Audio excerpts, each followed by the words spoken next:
함께 나누실 하나님의 말씀은 여호수아 5장 1절에서 12절까지 말씀입니다. 할렐루야, 오늘은 할례와 유월절이라는 제목으로 함께 말씀을 나누겠습니다. 개인이든 국가든 부끄러운 역사를 묻어둔 채 새로운 역사를 다시 힘있게 전개해 나가는 것은 결코 쉬운 일이 아닙니다. 이웃나라 일본을 봐도 그렇죠. 과거의 잘못을 인정하지 않고 계속된 거짓말과 진실 앞에서의 솔직하지 못한 모습으로 인해서 전 세계인들에게 비난을 받고 있습니다. 그런 가운데 일본이 만약 새로운 역사를 다시 써내려 간다면 그 진행 과정, 그 행하는 모든 일들이 결코 쉽지 않아 보입니다. 참된 힘은 떳떳함에서 나오기 때문입니다. 실수할 수 있고 과거에 잘못할 수 있지만 그러나 그것을 인정하고 그리고 떳떳하게 용서를 구할 줄 아는 그 마음에서 참된 힘이 나오지 않는가 생각이 됩니다. 이스라엘의 당당함은 하나님과의 관계에서 나옵니다.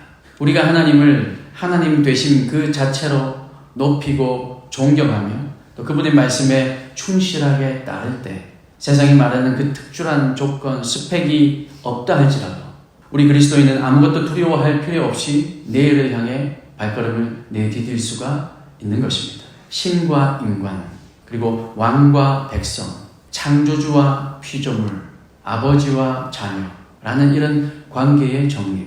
그것이 가나안 정복에 앞서 이스라엘에게 반드시 필요한 일이었습니다. 그들이 누구인가? 그들이 어떤 존재인가? 그들의 지금 현 시점에서의 그들의 모습이 어떤 모습인가? 이것을 재정립하는 것이 반드시 필요했습니다. 할례와 유월절 준수를 통해서 그래서 하나님은 이스라엘과의 관계를 분명히 그리고 정확하게 세우시고자 합니다. 이스라엘 백성들이 요단강을 건넜습니다. 그 요단강을 건너는 일 자체가 정말 엄청난 일이었고 그 얘기를 들은 주변국들이 다 두려워 떨 만큼 놀라운 일이었습니다. 그렇게 가나안 땅에 들어왔습니다.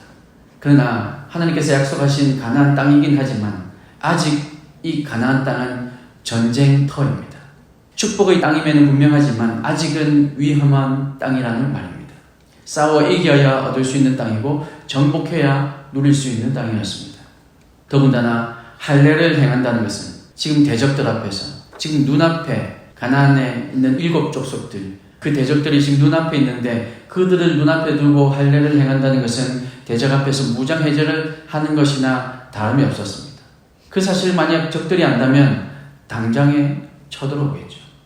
여러분 잘 아시는 창세기 34장에 보면 야곱의 딸 디나가 강간을 당하는 사건이 있습니다. 그래서 그 상대 족장, 히위 족속의 족장이 자기 아들과 결혼을 시키자고 합니다. 그때 이 야곱의 아들들이 그러면 당신들도 우리와 같이 할례를 받으면 그러면 그렇게 하겠습니다. 우리와 당신들 사이에 통혼하겠습니다.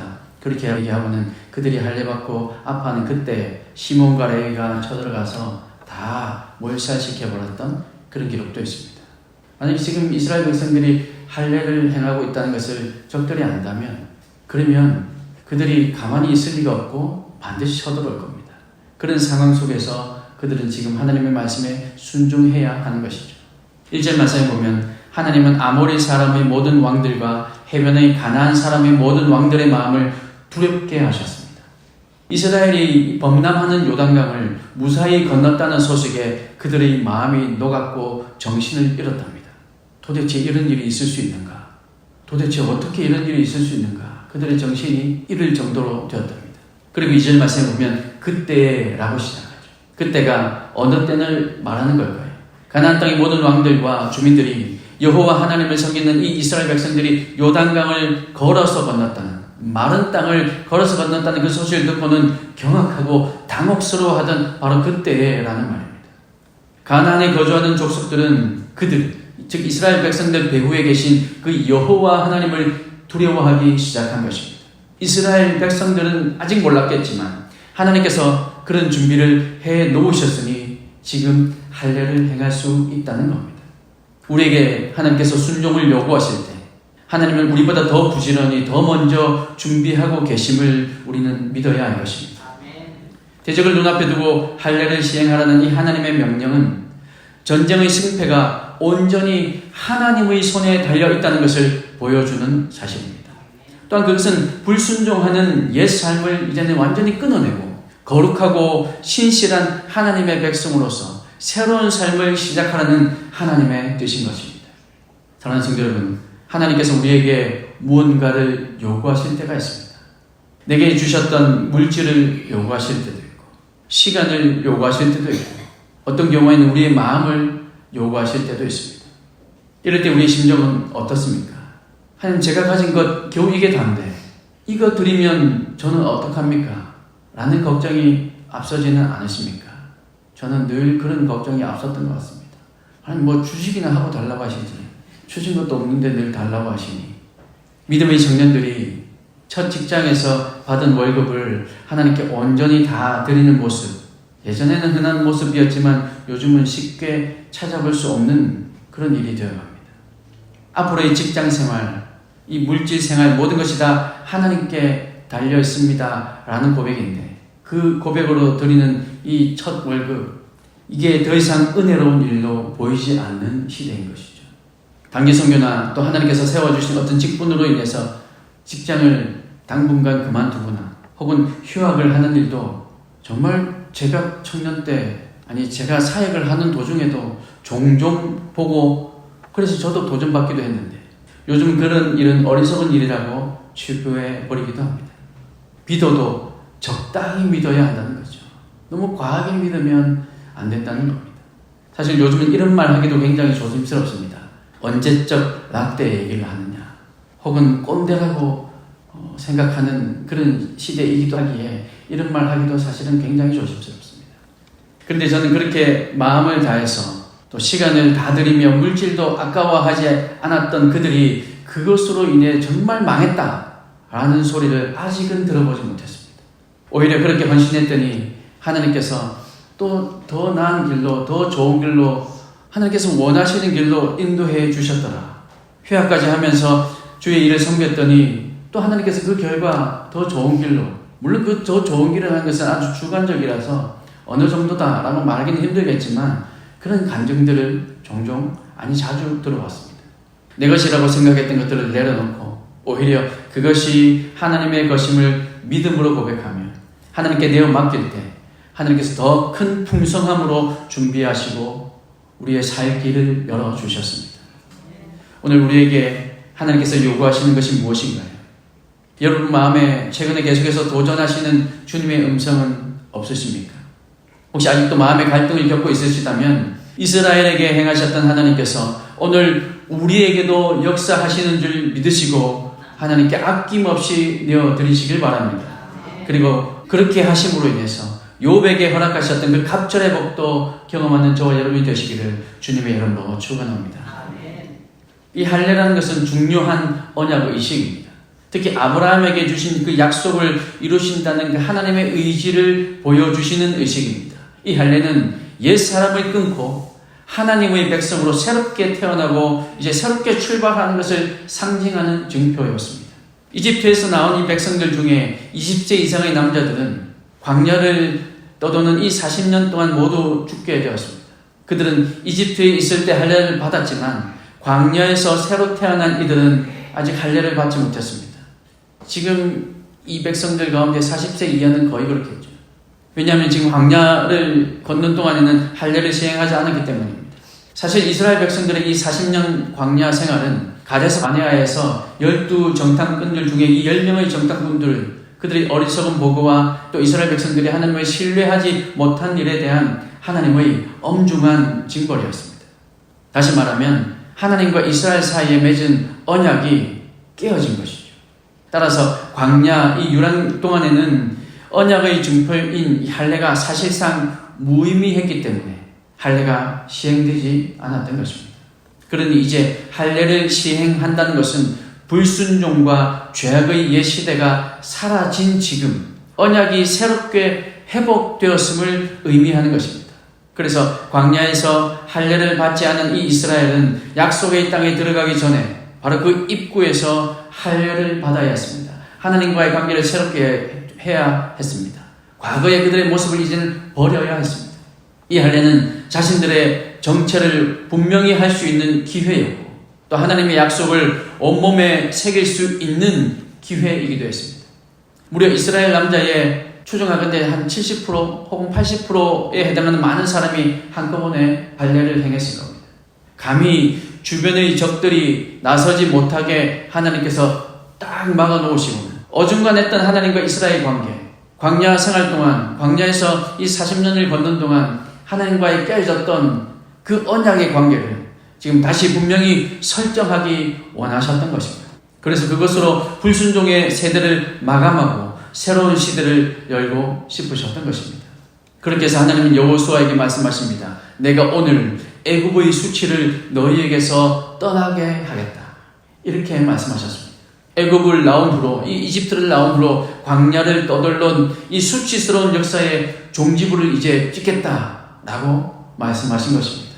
이스라엘 백성들이 약속의 땅에 들어가기까지는 출애굽이 완성되었다라고 말할 수 없었습니다.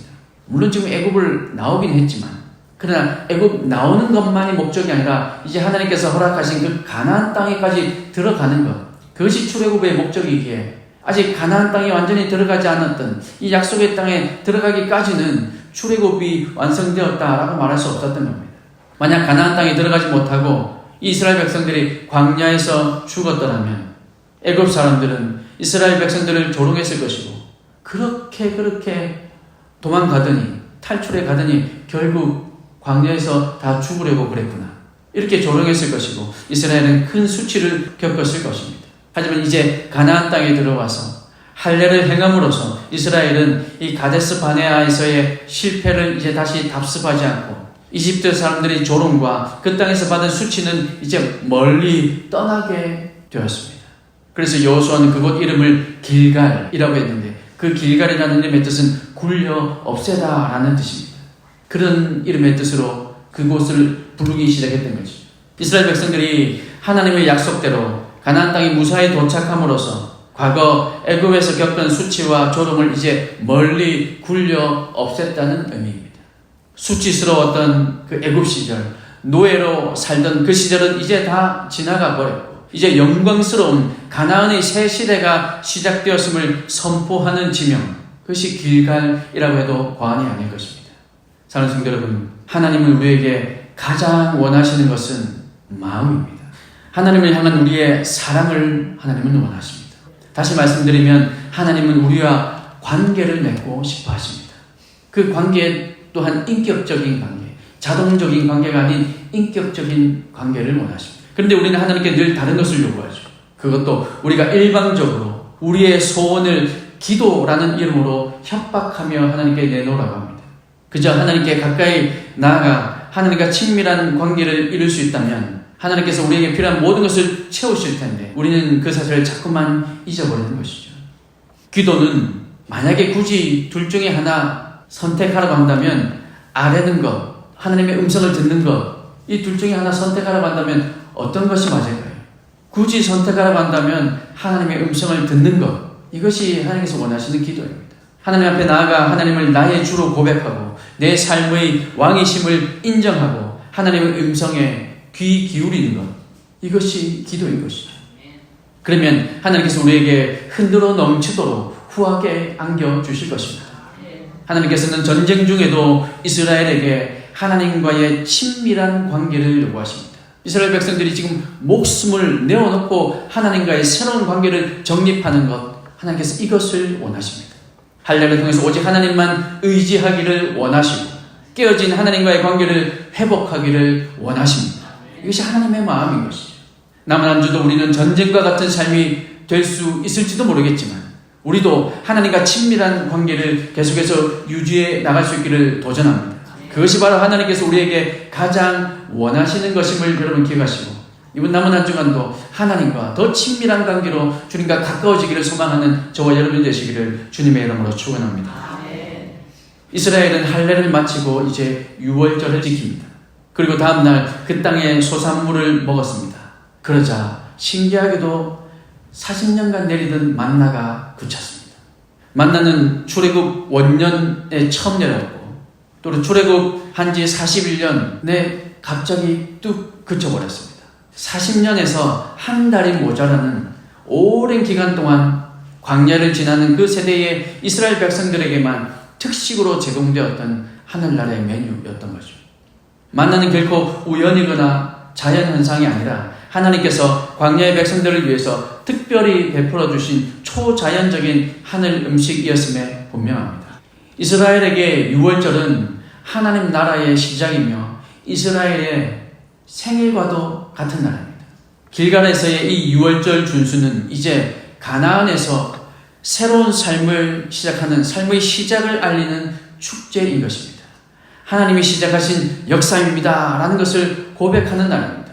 만나가 그쳤다는 것은 이제 하나님이 약속하신 대로 가나안 땅이 내는 그 소산을 먹도록 그 땅을 주시겠다라는 하나님의 의지의 표현인 것이죠. 이제 더 이상 만나가 필요 없다. 그 땅에서 나는 농작물들을 너희가 먹게 될 것이다 라고 그 약속하셨던 하나님께서 그 약속을 증명해 보여주시는 겁니다.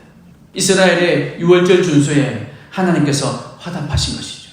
만나의 중지는 재앙이 아니라 새로운 축복의 시작인 것입니다.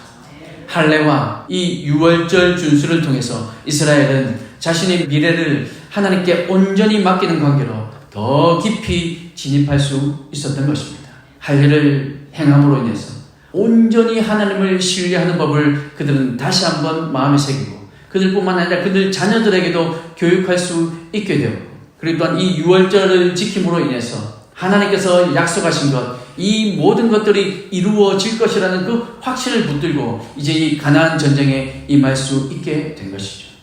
사랑하는 성도 여러분, 하나님은 우리의 믿음이 장성한 데까지 자라가기를 원하십니다. 언제까지 어린아이의 신앙에 머물러 있는 것, 그것을 하나님께서는 결코 기뻐하지 않으십니다. 하나님께서 내려주시는 만나만을 기대하며 살기에는 이제 우리의 신앙 여정이 꽤 멀리 오지 않았나 생각이 됩니다. 이제는 어린아이의 일을 버리고 장성한 분량의 믿음이 될 수 있기를 주님의 이름으로 축원합니다. 우리 삶의 만나가 끊어진다는 것은 이제 내가 의지할 분이 없어졌다는 것이 아니라 그분의 더 큰 은혜가 우리를 기다리고 있다는 것을 우리는 깨달아야 할 시기인 것입니다. 이제 우리 믿음이 더 크게 자라가야 할 시기인 것이죠. 날마다 우리의 삶이, 우리의 믿음이 더욱 온전해지고 그래서 장성한 분량에까지 이르는 복된 우리의 삶이 다 되시기를 우리 주님의 크신 이름으로 축복합니다.